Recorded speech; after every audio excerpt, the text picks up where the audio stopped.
All right, word of advice in the future, do not whistle 4 notes while showing the number 3 on your fingers because you're gonna get your ass beat, probably shot.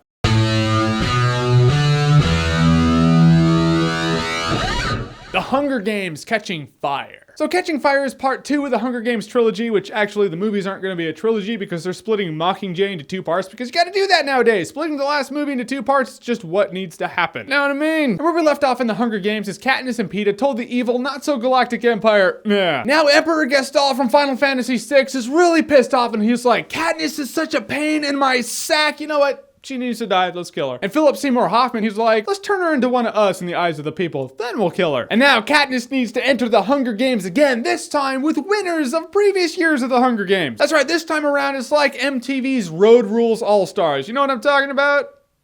Don't lie.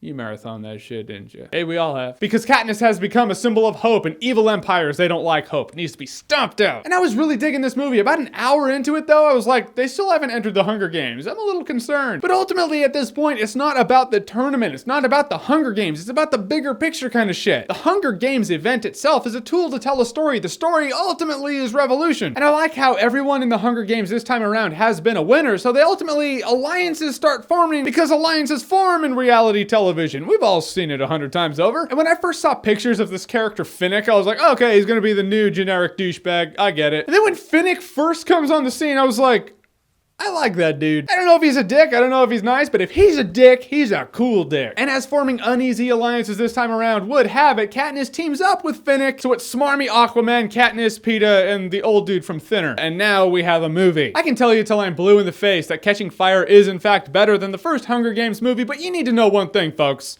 No more shaky cam. That's right, action scenes this time around don't look like, oh, run, go, go, go, oh my god, there's so much blood. I enjoyed the first movie. I'm just saying that shaky cam, really. But I was, in fact, really amazed that half the movie takes place in the actual Hunger Games, and that didn't bother me at all. I like bigger picture kind of shit. You really buy the fact that this Katniss girl did one act of defiance, and that's just all it takes for dominoes to go. You saw V for Vendetta, right? When he lines up the dominoes, and he's all just like, pow, and it's all slow motion. Everything gets thrown at her in this movie, which makes it a lot more relevant. In the first movie, yeah, the dogs were coming after her, and fireballs were getting lobbed at her, but you kind of saw that the game makers were kind of hurting the game to go in certain directions. Just the name of the game, really. This time around, you feel like it's like, nah, she just needs to die. It is Katniss versus the world. The movie has some conveniences in it for sure. You walk out of the movie, you start driving home, you're like, wait a minute.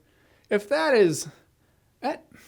well... But The Dark Knight Rises had like 452 conveniences, and that movie was cool. Hey, this is my opinion. That movie was cool. In the end, The Hunger Games Catching Fire was exciting. It was great. It delves deeper into the world of the Hunger Games, the Empire, defiance, holding your ground against all odds, and most of all, friends, hope. It's certainly a step up from the first movie. I will say The Hunger Games Catching Fire is worth buying on Blu-ray. So The Hunger Games Catching Fire, did you see it? What did you think about it? And did you like it better than The Hunger Games? Vice versa. Whatever you think, comment below. Let me know. And as always, if you like what you've seen here and you want to see more, click right here to see more.